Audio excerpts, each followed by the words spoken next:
Labaran wasannin ƙwallon ƙafa. Hukumar La Liga ta hana ƙungiyar ƙwallon ƙafa ta Barcelona yin rijistar jerin 'yan ƙwallon da ta siya a bana.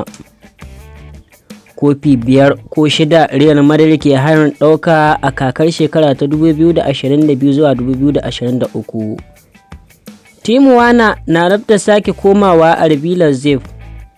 Masu kallon mu a daidai wannan lokaci, kafin ku ji cikakken waɗannan rahotannin da ma wasu a cikin wannan bidiyon namu, idan yau ne farkon zuwan ka wannan tasha tamu, ka dakata ka danna mana alamar subscribe, sannan ka danna ƙararrawar sanarwa domin kasancewa da labaran duniyar ƙwallon ƙafa a koda yaushe da zarar mun ɗaura. Idan kuma ai mana subscribe, a danna alamar like, sannan a yi share ɗin wannan bidiyo zuwa ga 'yan uwa domin su ma su gani. Mun gode, ga dai cikakken rahotannin.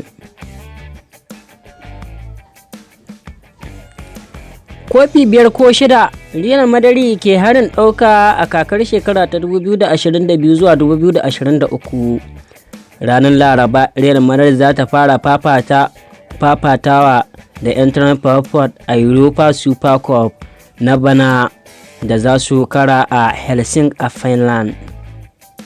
Shi ne kofin farko da Real Madrid ke fatan ɗauka a bana daga 5 ko 6 da take son lashewa a kakar nan ta shekara ta 2022 zuwa 2023.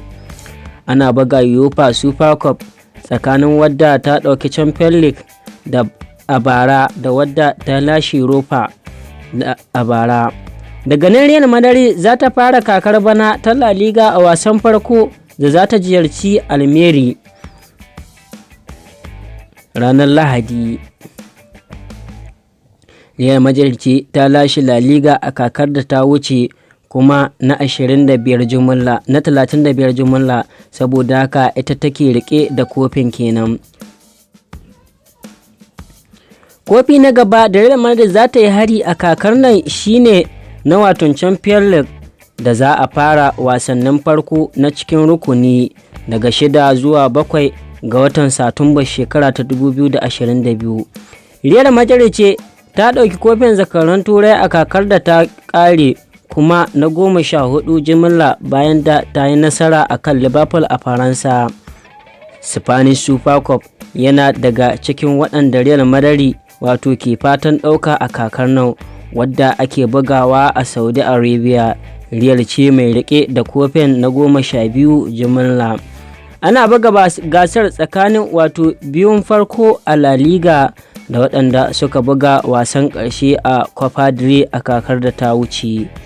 Kenan a cikin watan Januwari za a kece reni a Spanish Super Cup tsakanin ƙungiyar hudu, Real Madrid, Real Betis, Barcelona da kuma Valencia.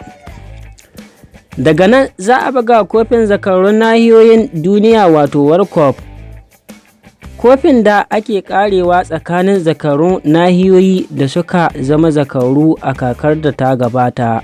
Haka kuma Real Madrid na saran ɗaukar Copa del Rey a bana. A kakar da ta wuce, Karim Benzema ne ya lashe takalmin zinari a matakin wanda ke kan gaba a cin ƙwallaye a La Liga da kuma Champions League a bara. Shin kofi nawa kuke ganin Real Madrid za ta ɗauka a bana? Ko ƙwallaye nawa Benzema zai zura a raga a kakar shekara ta 2022 zuwa 2023? Muna so mu karɓi ra'ayoyinku akan wannan sharhin. A gefe guda kuma za ku ji cewa hukumar ƙwallon ƙafa ta Spanish, wadda ake wa laƙabi da La Liga, ta hana Barcelona yin rijistar jerin 'yan ƙwallon da ta siye a bana, saboda akwai 'yan wasanta da suka ƙi canza sheka zuwa wata ƙungiyar, irin su Frenkie de Jong, Umtiti da dai sauransu, waɗanda sun ƙi tafiya, kuma ana neman su rage albashinsu domin a samu a yi ma 'yan ƙwallon da ta siya rijista, kamar irin su Robert Lewandowski, Rafinha da kuma Kessie da suka sayo a bana.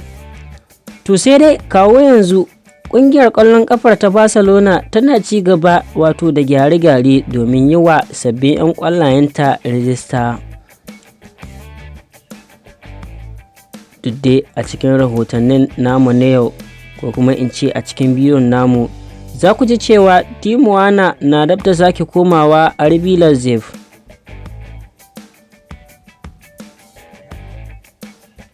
Ɗan ƙwallon tawagar Jamus Timo Werner zai kammala sake komawa RB Leipzig daga Chelsea mai buga Premier League ranar Talata, inji Bild. Sky ma ta bayyanar da rahoton ranar Litinin cewa an kammala cinikin ɗan ƙwallon Jamus kan Euro miliyan 20 daga ƙungiyar Stamford Bridge zuwa gasar Bundesliga.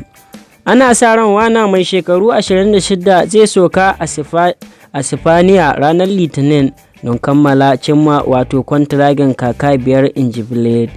Werner ya koma Chelsea daga RB Leipzig kan kuɗi Euro miliyan 55 a shekara ta 2020.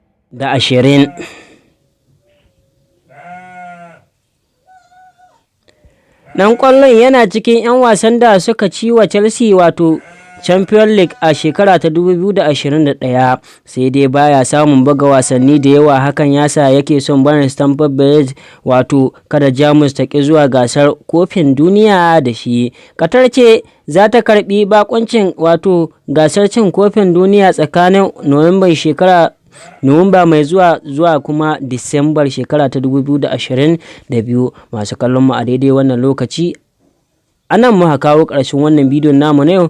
Muna so idan yau ne farkon zuwanka wannan tasha tamu, ka danna muna alamar subscribe, sannan ka danna ƙararrawar sanarwa domin kasancewa da labaran duniyar ƙwallon ƙafa a koda yaushe da zarar mun ɗora. Mun gode, mu haɗu a bidiyo na gaba.